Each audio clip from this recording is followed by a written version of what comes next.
Hello and welcome back to the Elephant Lounge. I'm your host Tuesday. I want to thank you for joining me. Welcome to part 2 of ranting about Leaving Neverland and Michael Jackson. If you didn't listen to the first podcast, that's perfectly fine. You can listen to it later if you like. Mainly, I spoke about my personal journey and understanding that Michael Jackson was indeed a homosexual pedophile. I also discussed 10 facts about Michael Jackson, and during the course of those facts, I also debunked a lot of misinformation that Michael Jackson fans like to spread. Today, I would like to address the documentary directly, and then I will attempt to go over some new lies, then proceed to debunk those lies. And I think what you will find is that Michael Jackson fans, for whatever reason, they would like to hold on to this false image of this celebrity. It's not doing anyone any good. Their desperation causes them to lie and spread rumors. Now, normally I do not recommend documentaries. For the most part, I find them to be rather propagandist, one-sided, emotional manipulation, Making a Murder, I'm looking at you, West Memphis 3,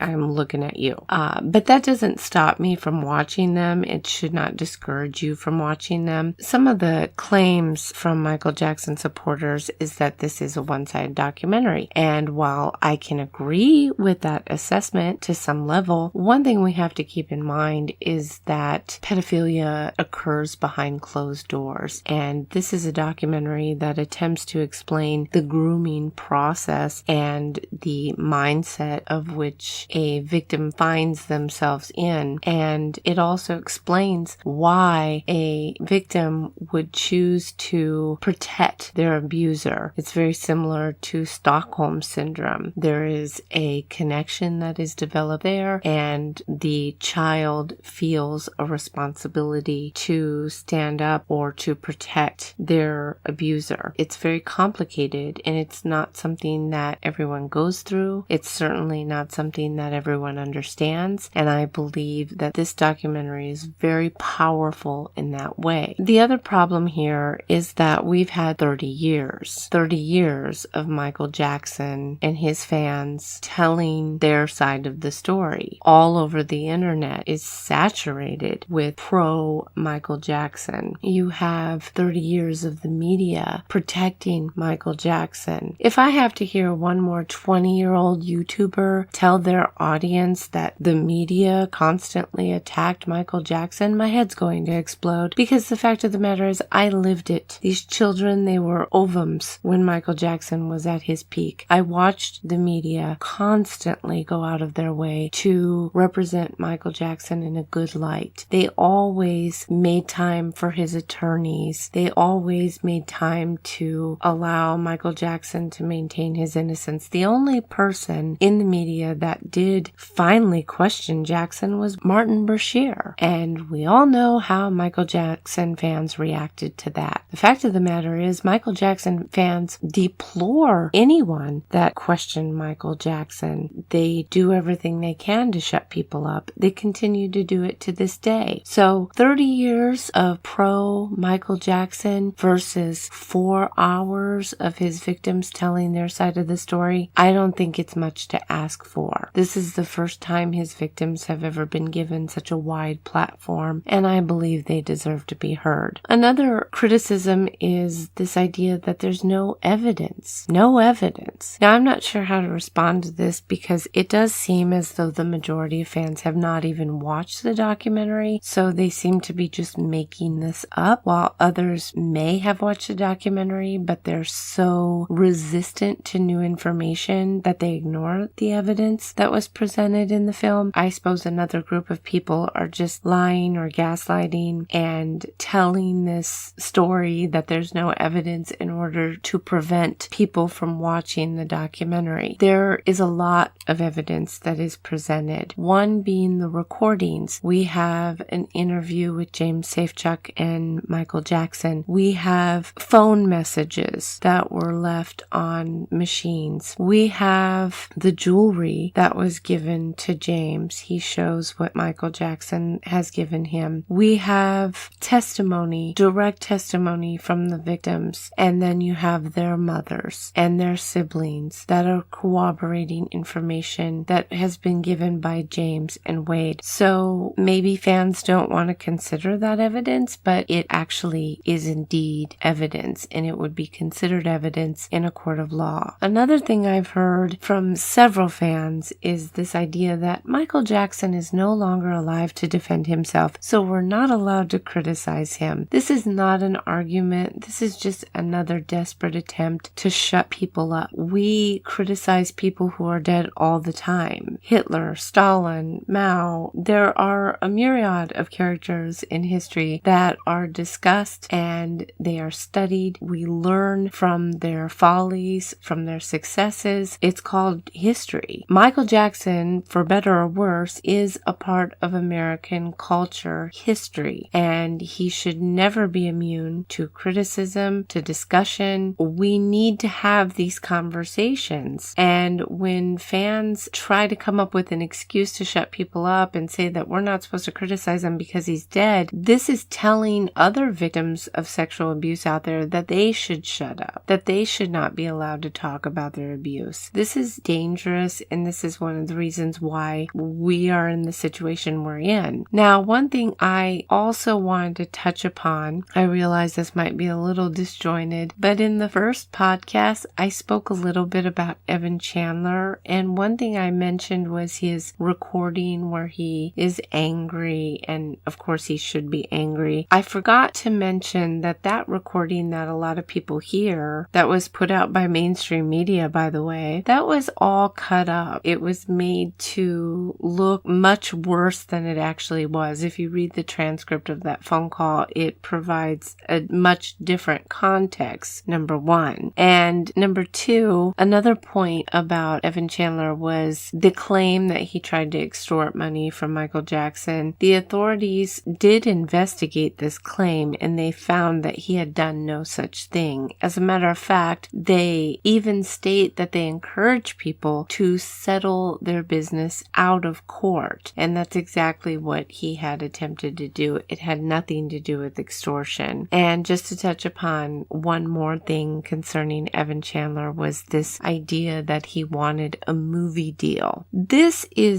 story completely falls apart when you realize that the movie we're talking about is Robin Hood Men in Tights. This was released in 1993. Now, I don't know if fans are aware of this or not, but it takes a while to get movie projects off the ground, and it also takes months to film a movie, and then you go through an editing process and a marketing campaign. Men in Tights was kind of I wouldn't say a huge box office hit, but it did have some promotion behind it. And this, like I said, it was released in 1993. Evan Chandler had only met Michael Jackson earlier in 1993. So Michael Jackson couldn't have been involved in any of this. He was not involved. He had nothing to do with the movie. So again, it's just another lie and distortion. And this is something that Michael Jackson fans like to do. They like to attack the victims. They like to attack the family members of the victims. So here we are. We're going to talk about some direct lies that are currently being pushed about leaving Neverland. Number one, James said they had a honeymoon in Euro Disney in 1988, and it was only built in 1992. This is completely incorrect.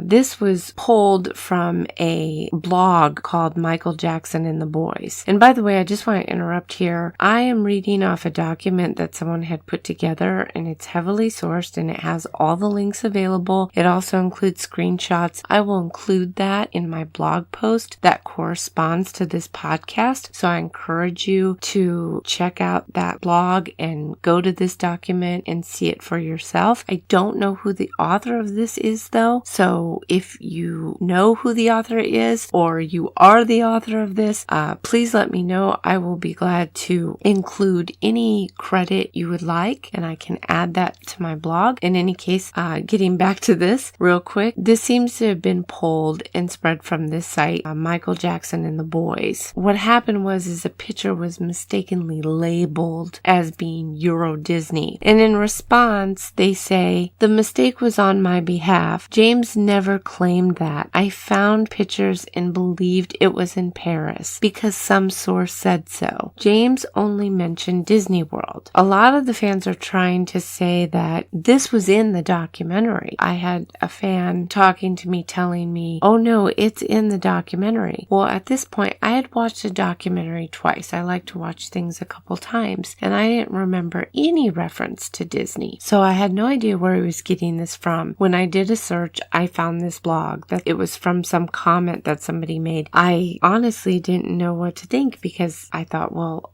I'll just pull up the documentary again and see if I can go over it again. And I asked this guy for a timestamp and he couldn't give me one. He said, well, I don't know where it's at. I just know it's in there. I watched it. Okay. So I'm watching it, and I also remembered that there's a YouTuber that has put out several videos supporting Michael Jackson. A lot of people are referencing this person's video, and in the course of watching his videos, I remembered he had made the same claim as well. I decided to tweet at him and ask him for a timestamp, and I got no response, of course. And the reason why I got no response is because there is no timestamp. I watched the whole darn thing again. There's no reference to Euro Disney. It's not in there. The other problem is the only mention of Disney is Disney World, and that's in Florida. And of course it existed at this time. I know because I went there before this time myself, so it seems as though James Safechuck, in his filing, in his complaint with the court, it says descendant also took plaintiff and his parents on a side visit to Disney World. That's the only mention that James talks about Disney. It is not in the documentary. And it sort of irritates me that this person whose videos are constantly being referenced as some sort of authority on fact came out, said that he watched the documentary, then he also made this claim. It's just not true. Number 2, James said he was given the original bullwhip. There was only one Indiana Jones bullwhip in the 1980s. The London Archaeology Gallery have it. James lied. James did say he was given a whip at 30 minutes in part 1, and apparently one was donated to the Institute of Archaeology in London. This is true. However, it says specifically Harrison Ford originally donated this bullwhip, not one bullwhip, the only bullwhip, but this bullwhip to the Institute of Archaeology in London to help raise funds for building a new center for conservation and museum science at University College London University. It was sold through these rooms on Thursday, the 20th of December 1990. However, as provided by the makers of the whips, there were over 30 produced and supplied to the first 3 films. Their statement says, we supplied over 30 bullwhips of the 450 series for the first 3 Indiana Jones movies. These ranged in length from 6 feet to 16 feet. The standard length carried in the movies was the number 455 10-foot bullwhip. The other lengths were used in special stunts. All were in natural tan color. The 3 movies were Raiders of the Lost Ark, Indiana Jones and the Temple of Doom, Indiana Jones and the Last Crusade. When I watched this part in the documentary, I don't know, I did not infer that there was only one bullwhip. It made perfect sense to me that it was just a prop that could easily be replaced. Indiana Jones was a pretty big budget film. It's not like a small theater putting together a production where they only have one prop available during the course of the show. So I don't know why anyone would infer that there's only one bullwhip. That doesn't seem to make any sense. But again, that same YouTuber I was talking about before, he made the same claim as well. Once again, a supporter will only read what confirms their bias. They do not bother to look beyond that because anything that confirms their bias must be true. Number 3, Amanda, now this is Wade's wife, said in the documentary she didn't know about child abuse, but then she claimed it on their charity page. Now, Wade and his wife run a charity called Robson Child Abuse Healing and Prevention Fund. On the website, it is written Amanda Robson, his wife, mother of their child, and also a survivor of child abuse. What she said in the documentary was that she didn't understand sexual child abuse. There's a big difference here, and that is evident when you understand that those abuses are split. They have different categories. If I'm going to a therapist for sexual abuse, it's not going to be the same treatment as I would get if I were going to a therapist for abuse or emotional abuse, like a physical abuse or emotional abuse. They are different beasts. Now, there are parallels and there are similarities to some degree, but ultimately they are two different things. And this is just once again another attempt to try and shut people up and to try and make people out to be liars. They weren't liars. They did end up having to remove this reference off of their website because of all the hatred that they were getting from people. But anyone with a few synapses firing should have been able to figure out that there's a difference between child abuse and child sexual abuse. Number 4, the documentary has been cut for overseas because we saw their lies. So a lot of fans right now, I've seen this all over, especially today, they've been going around saying that the documentary was cut in the UK because fans have debunked their lies, so they had to cut parts out. Okay, this is not true at all. Anytime something is shown on TV, the station has to include adverts, and ultimately they like to kind of package things up into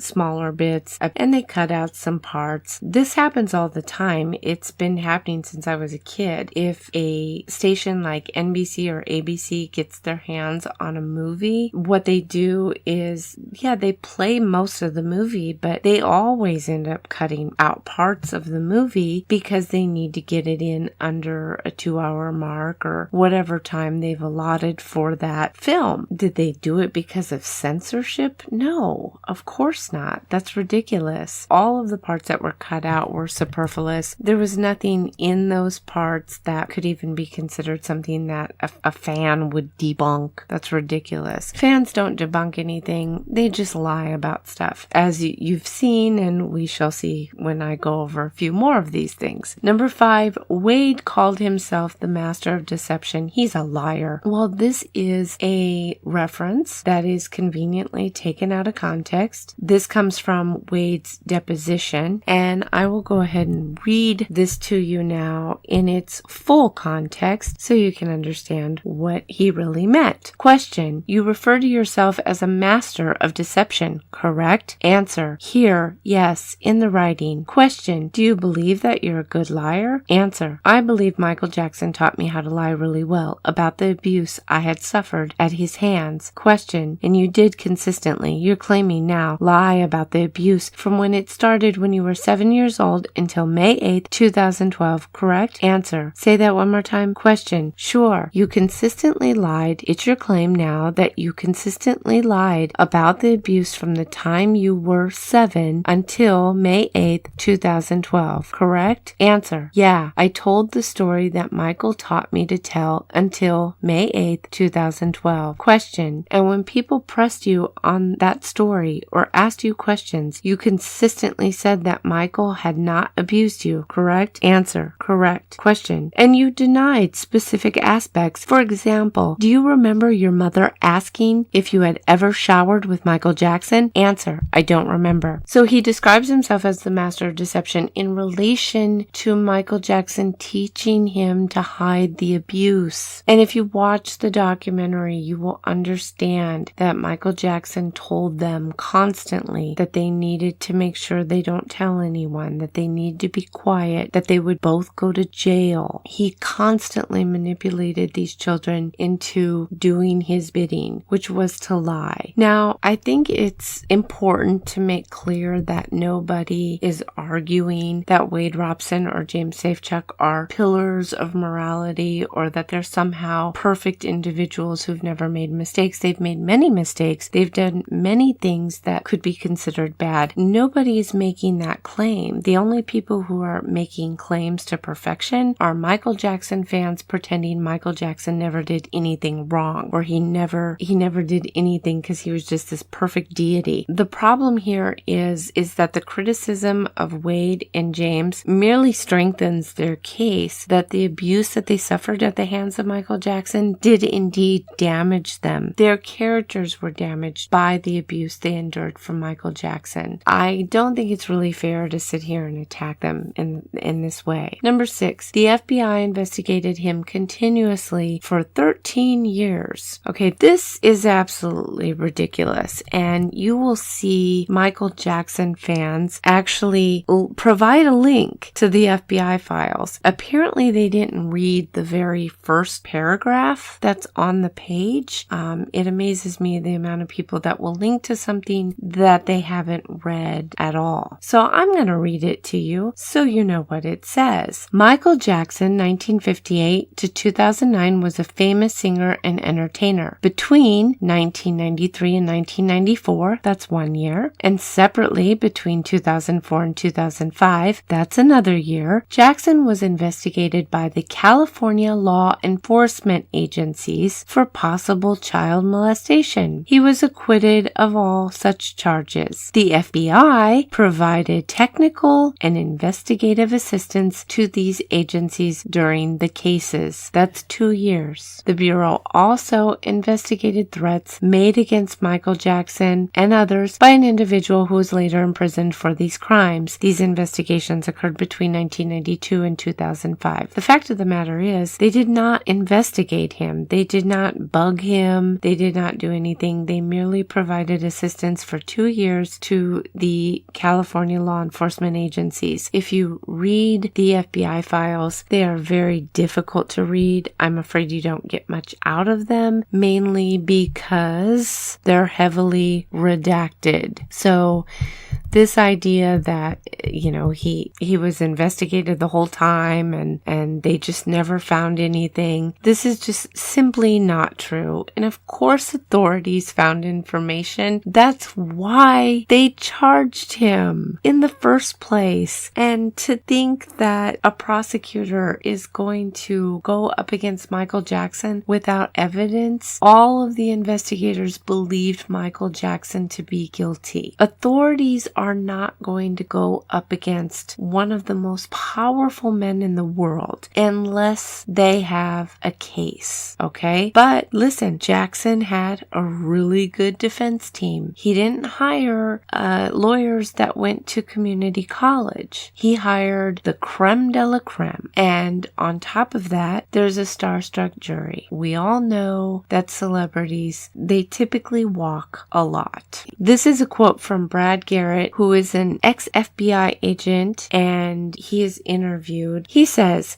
"When you look at the files that have become available, they are files where the FBI have been asked by the police to help them with certain aspects of the case. They're really not operational FBI cases. For example, they're coming to the FBI because they have a forensic capability with computers to mirror image hard drives and to look at evidence inside the computer, or asking for investigative strategies for interview. These are support functions." And then there's also a notation here that there are 370 more pages that are unreleased for security reasons. And obviously we cannot comment about them because we don't know what's in them. They've never been released. And number 7, James said he took the original Thriller jacket. Liar. It was with his designer. Now this is partially correct. It's clearly too generous to assume Michael Jackson fans do research as they claim they do, or even read the documents that they push. Yes, James does state that he took the original Thriller jacket, and yes, it was with Tompkins and Bush. However, as I'm sure they just took that and ran with it, here is James' civil complaint, and as you can clearly see, it says, "Descendant took back the Thriller jacket a few years later, saying that the jacket would still belong to the plaintiff, but that he needed to display it at the museum." So here again, there is no lie here. He says, and he states unequivocally, that he was asked to give the jacket back so that it could be displayed in a museum. There's no inconsistency here. There's no lie. And again, there'll be a link for that in this document that I provide. Number 8, James is lying about the rings. An assumption, for some reason, fans have this idea that James was lying about the rings. And they go on to say that one person argued it's because he fit a child-size ring on his finger. But if you go to the documentary, you can clearly see that all he does is put it on the top of his finger because it's too small, obviously, to fit on his entire finger. I even had had some people say, well, if he was abused by Michael Jackson, why would he keep those rings? Again, I encourage people to watch the documentary so that you can understand the connection that an abuser has with their victim is a very strong one, and it's very complicated and it's very hard to deal with. Just because you or someone else may react a certain way and they might immediately get rid of something like that doesn't mean that somebody else would. We all process these things in very different ways. Considering the circumstances and the fact that his whole childhood is centered around Michael Jackson. This is all he knows. So I can see where it would be very difficult to get rid of something like that. Some people keep things and some people, they just want to get rid of everything right away. Everybody's very different in that regard. I fail to see how that proves or disproves anything. Ultimately, that's kind of the problem here. We have a lot of people out there sort of projecting their own behavior or something that they think they would do onto these two. I just don't think that that's very fair. And then the conclusion of this document, it says, this only really scratches the surface, but I want to highlight that this is not an attempt to prove Michael Jackson guilty. It's an attempt to show the people how Michael Jackson fans manipulate or lie about material to attack victims of sexual assault. And then this person goes on to say, I encourage you to research anything they say to you. Do not take it at face value. I'm going to cut it off here, and then I